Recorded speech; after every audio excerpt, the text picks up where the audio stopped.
It's only 2 months till this year's World's Strongest Man, and as a former athlete that's competed there many times, I thought it'd be fun to give you guys a run through of what it's like to be at the World's Strongest Man.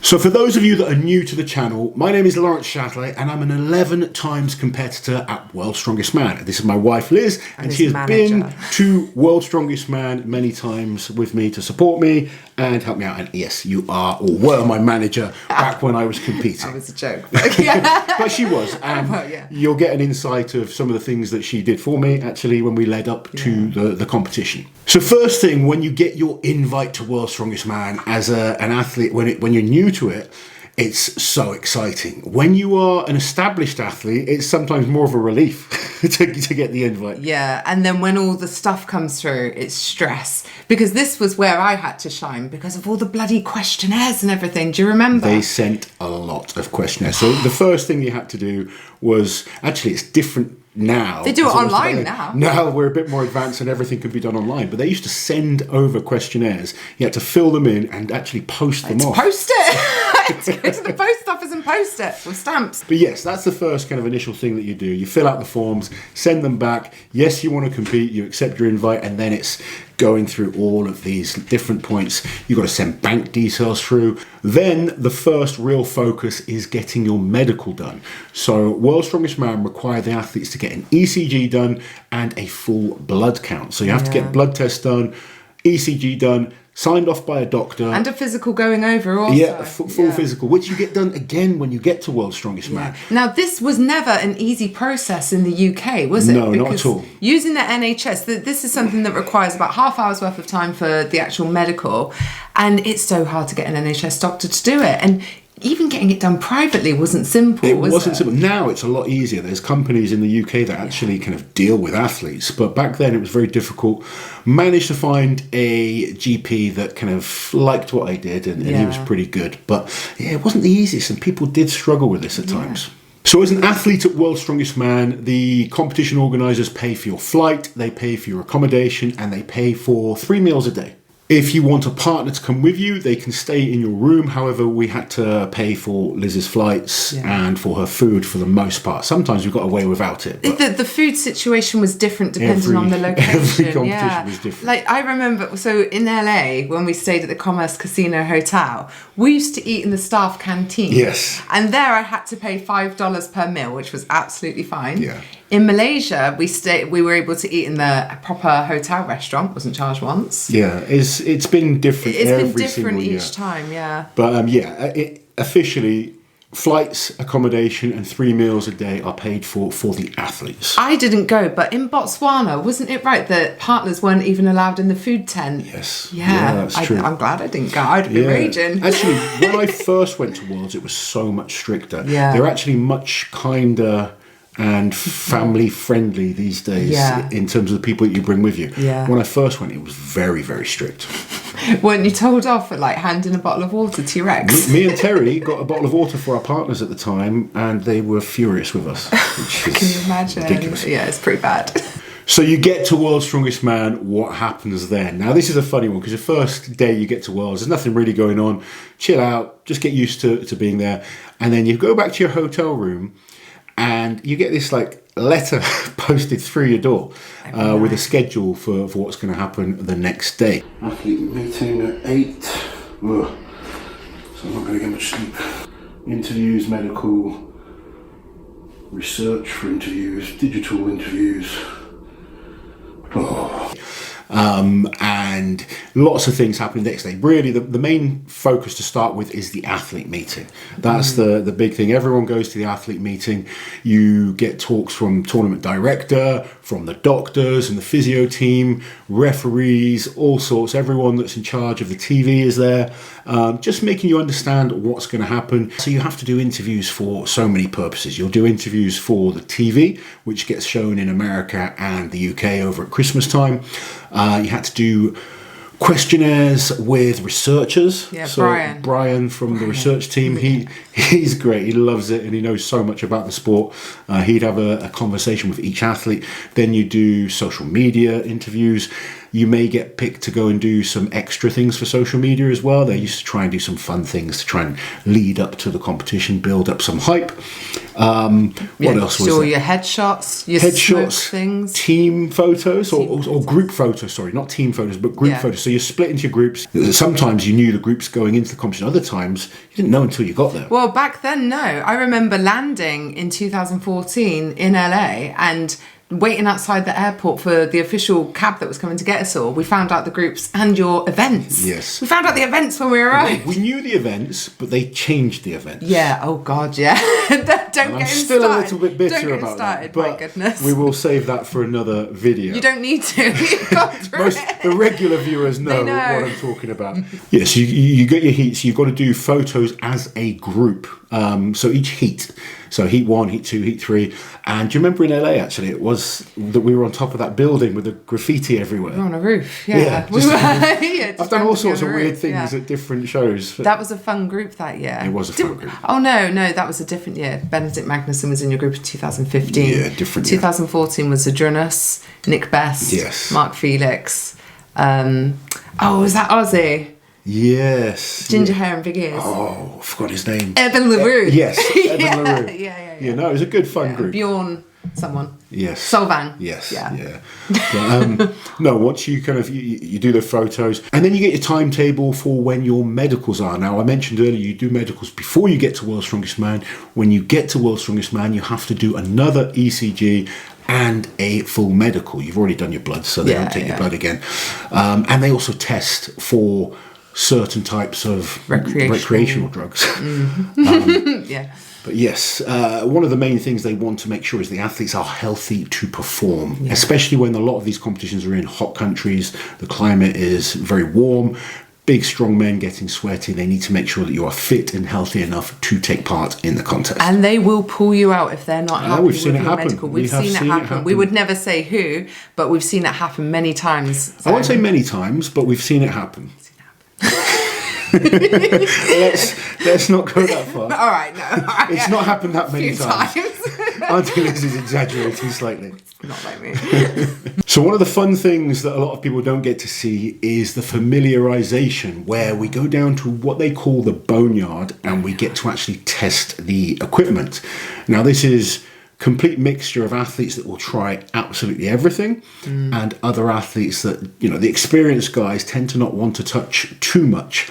However, if there's a new event, you're always going to have a look at it and try and get as much advantage as possible. You're also trying to sort of look up your opposition at this point and try and see if they're going to show their cards, how good they're looking. This is the point where it starts to get a bit stressful and real, I think. It's like a bit competitive. It does indeed. It gets really competitive. I mean... Stop being so friendly. There's less friendliness. There's a bit more, just little jibes, little things that people say. And just tension builds in this stage. And it's quite an interesting stage to actually have, because you don't really get this in many competitions where you get to go and see the equipment, have a play with it. And everyone before the comp is telling you what they can do. They're kind of bigging themselves up.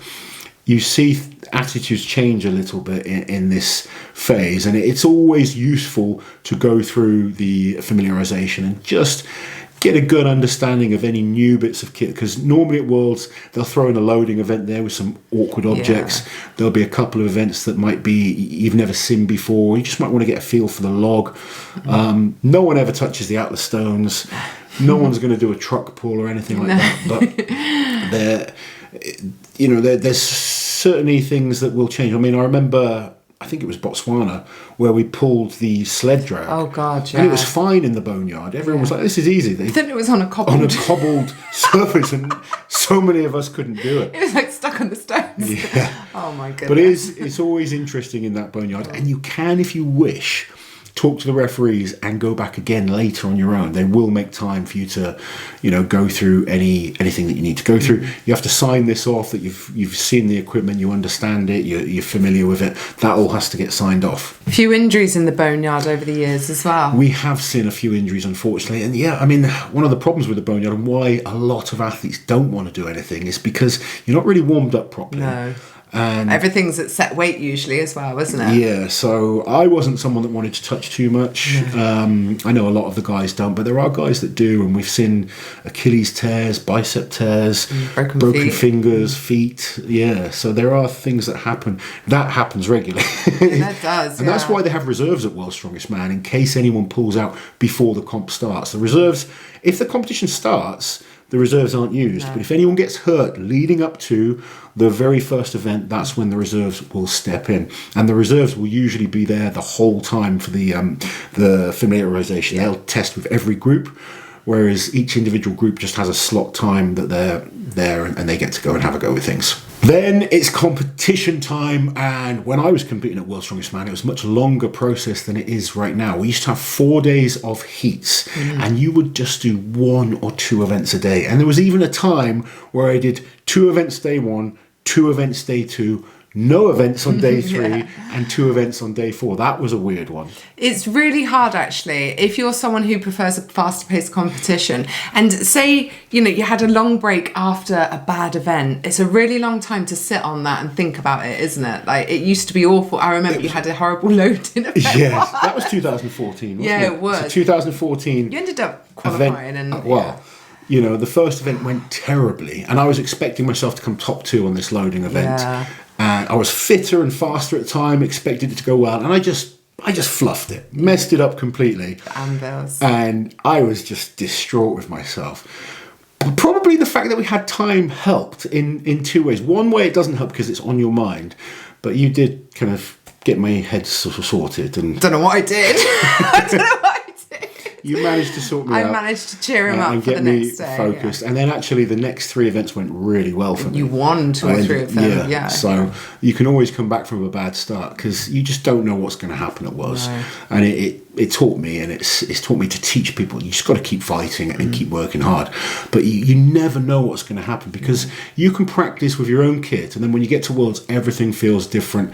And I've seen some amazing guys that are amazing on one-day shows crumble at World's Strongest Man, particularly because of the length of the show. They start day 1 really good, and you see that kind of energy expenditure on day 1, not just physically but emotionally as well, lead into day 2 where they start to get a bit tireder, lead into day 3 where it gets even harder. And then if you do make the final, it's even harder because there's such a long process. Yeah. I remember the first year I made the final, I'd given everything, and by the time I was in the final, I was just spent. Yeah. Then you try and use that experience to come back and be a bit better at planning your energy expenditure in the heats, which can bite you in the ass as well, which has happened to me which before. Happened to you also I the think following 2010. 2010, yes. Yeah. I made the final 2009. 2010, I thought I'd try and hold back a bit, and I ended up in this real battle with Nick Best. He ended up pipping me on the shield carry, not the shield carry. It was the loading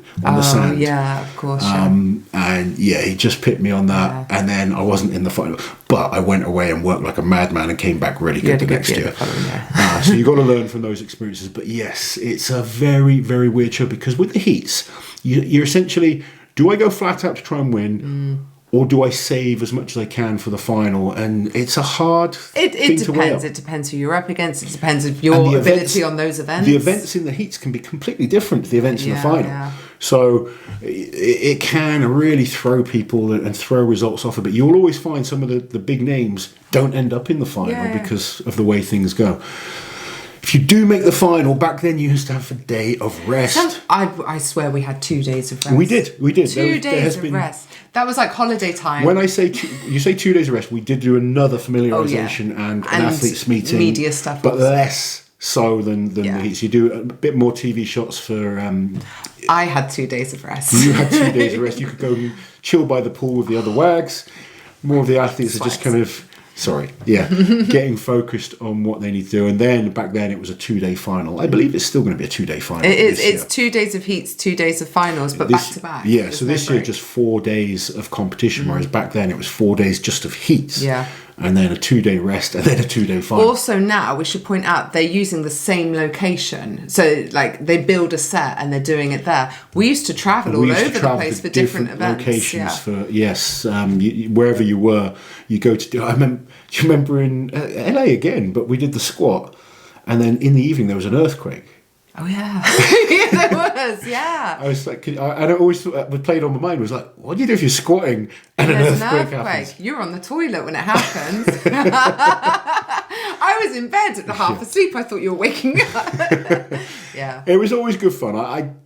I've always said, like, I was better at the one-day shows, but I did enjoy being able to compete at the World's Strongest Man. I do want to see Worlds on TV so much quicker than it is. I want it live streamed. I'd love that. Live streamed or bust. It is a tough one to live stream because it's much slower paced. It is, yeah. However, I think the Die-hard hardcore fans would still enjoy it. I know they watch spreadsheets. They would watch a live stream no matter how slow it was. Yeah.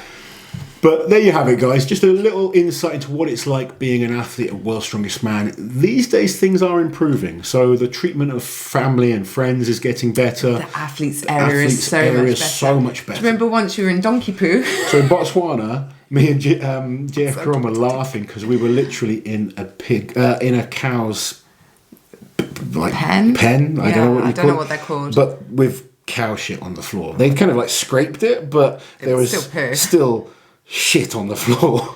Yeah. Whereas now the athletes have it's a really nice SBD tent that has air conditioning in, so much better than fully catered. Yeah, everything. really good. And it's good that sponsors like SBD, like Rogue, have come into the sport and they are making things better for the athletes 100%. As someone that's done it for many years, I've seen that progress. So good to see. I hope things keep getting better with that direction of things. Anything I've missed out that you can think of? I think we've covered everything. If you guys have any questions that you'd like to know about World's Strongest Man as from an athlete's point of view, let us know in the comments below. Hope you enjoyed this little run through of what it's like to be an athlete at the World's Strongest Man. We'll catch you guys next time.